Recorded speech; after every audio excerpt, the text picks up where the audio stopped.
साथियों नमस्कार, मैं रामफल जांगड़ा। मैं आया हूं आज सेक्टर 55। हमारे साथ हैं सुरेश जी। सुरेश जी, अपना पूरा परिचय दें। सुरेश कुमार जांगड़ा सेक्टर 55 में रहते हैं।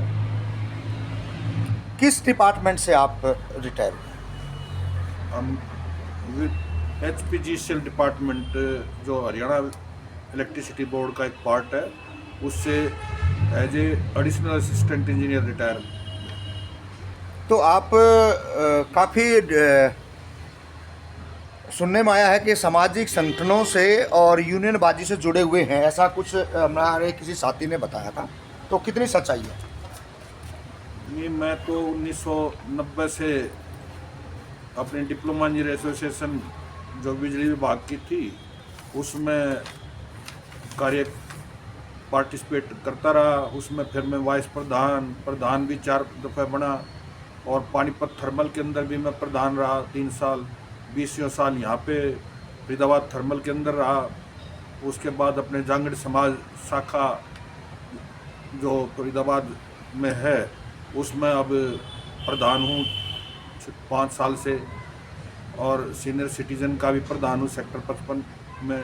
मेरा सामाजिक कार्यों में रुचि रहती है और लोगों को जागृत करते रहते हैं कि भाई सरकार से कुछ मांगना है तो बोलचाल या मीटिंगों में पार्टिसिपेट करके ही कुछ लिया जा सकता है, अदरवाइज कुछ आपके सुनने वाला नहीं। तो यही है कि अभी जिस तरह के 33% महिलाओं का आरक्षण केंद्र सरकार ने लागू किया, तो उस पर आपका क्या कहना है? 33% आरक्षण तो वो अभी पार्लियामेंट में पास हुआ है, लागू तो एक्चुअल में हुआ नहीं।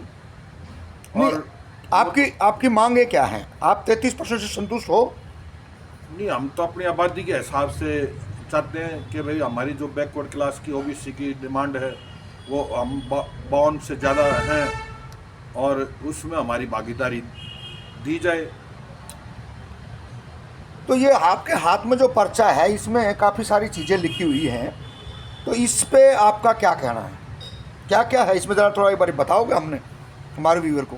इसमें तो हमारे अनुसूचित जाति और पिछड़ा वर्ग के जो हमारे आदमी काम करते हैं उनके बारे में लिखा है। हमारे जिस प्रकार हमारा 52% OBC में, 23% अनुसूचित जाति में पूरी जनसंख्या में बनता है, उस हिसाब से हमारे राष्ट्रपति सचिवालय में कोई भी आदमी काम नहीं करता, उस हिसाब से उपराष्ट्रपति सचिवालय में भी कोई नहीं करता, मंत्रियों के कैबिनेट सचिव में भी कोई नहीं करता, प्रधानमंत्री कार्यालय में भी कोई नहीं करता। उनमें पद हैं हमारे इतने इतने जो पद होने चाहिए उनमें है ही नहीं। रक्षा मंत्रालय हो गया, समाज कल्याण मंत्रालय हो गया, गृह मंत्रालय हो गया, श्रम विभाग हो गया, रसायन पेट्रोलियम मंत्रालय हो गया, राज्यपाल उपराज्यपाल हैं, विश्वविद्यालय कुलपति हैं, प्रधान सचिव हैं, हाई कोर्ट के न्यायाधीश हैं, सुप्रीम कोर्ट के न्यायाधीश हैं, IAS अधिकारी हैं, PTI हैं। तो इनमें नहीं, हाई कोर्ट के आपके इसमें तो है ना, जो सा आपके अधिकारी तो हैं, इसमें 50 हैं जो 1872 होने चाहिए। नहीं, कम 1872 तो है आंकड़ों में, लेकिन 50 ही तो कार्यकर्ता हैं। तो क्या समाज के अंदर इन चीज़ों की जानकारी नहीं है, या बोलना नहीं चाहते, या कोई और परिस्थितियां हैं? आप किस नज़रिए से देखते हैं? हमारा जो समाज है अति पिछड़ा वर्ग और जो हमारे और संबंधित हैं अनुसूचित जाति के, वो अपना कमाने खाने में अपना गुजारा भरता, अपने परिवार को पालने पोसने में लगे रहते हैं। उनको हमारे कुछ आदमी आगे आए हैं, उसके लिए लड़ाइयाँ लड़ रहे हैं, और तो लेकिन पूरी तरह लड़ाई इकट्ठे होकर नहीं लड़ते।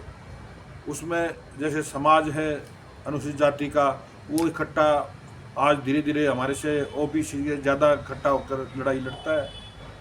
आज तो उनको कुछ न कुछ उनकी बातें सुनी जाती हैं, हमारी OBC की बात तो कोई सुनता ही नहीं।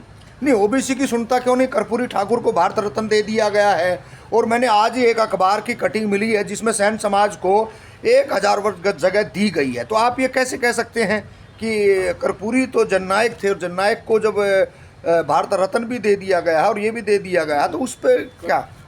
हमारे मान्यवर जो स्वर्गीय कर्पूरी ठाकुर जी हैं, उन्होंने समाज के लिए, ओबीसी समाज और अनुसूचित जाति के लिए भी बहुत कुछ लड़ाइयाँ लड़ी हैं। और उनके बारे में जो बात पिछले जो उनकी टांगे खिंचाई करते थे जनसंघ वाले, आज उनको भारत रत्न भी दे रहे हैं। ये भारत रत्न क्यों दे रहे हैं, यही तो हम समझना चाहते हैं भाई। एक तरफ तो आपको राजनीतिक हक कहीं नहीं मिल रहा, आपका बैकलॉग नहीं भरा जा रहा, आपके बच्चों का जो पढ़ाई का पैसा है वो कम किया जा रहा है। आपको कॉलेजों के अंदर 2 दिन ही पहले यूजीसी ने एक सर्कुलर जारी करा है जिसमें कहा कि भाई अब जो ओबीसी के अति पिछड़े उनको प्रोफेसर नहीं नियुक्त किया जाएगा, जिसमें छात्र हैं जो धरने पर बैठे हैं। जो आप चीज़ कह रहे हैं, उच्च वर्ग हमेशा देने की कोशिश ही नहीं करता पिछड़े वर्ग और अनुसूचित जाति को। ये तो बाबा साहब अम्बेडकर की मेहरबानी से कुछ मिलता है, अदरवाइज ये हमारे को तो कुछ देकर राजी ही नहीं। सर, वही तो बात आ गई ना। जैसे बाबा साहब भीमराव अम्बेडकर जी का आपने नाम लिया, तो आज जो बाबा साहब को मानने वाले लोग हैं वो छत्रपति साहू जी महाराज को नहीं जानते। छत्रपति साहू जी महाराज ही थे जिन्होंने अपना पैसा दिया और बाबा साहब अम्बेडकर जो बाहर पढ़ करके आए। लेकिन हमने तो ये भी, क्योंकि वो ओबीसी समाज के थे, जो छत्रपति साहू जी महाराज को हम लोगों को जानना चाहिए कि ओबीसी के लोगों ने इतनी मेहनत करके बाबा साहब को आगे बढ़ाने का काम किया है।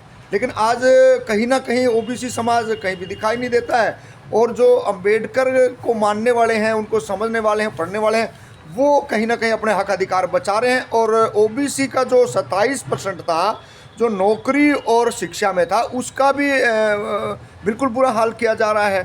तो समाज में कहीं ना कहीं रोष होना चाहिए, हम तो ये मानते हैं। लेकिन आपकी व्यक्तिगत क्या राय है इसमें? नहीं, हमारी तो व्यक्तिगत राय है, समाज इकट्ठा हो और इकट्ठा एकता का एक सूत्र में बंधे, और जब जाके कोई डिमांड मानी जाएगी। अदरवाइज जो अपने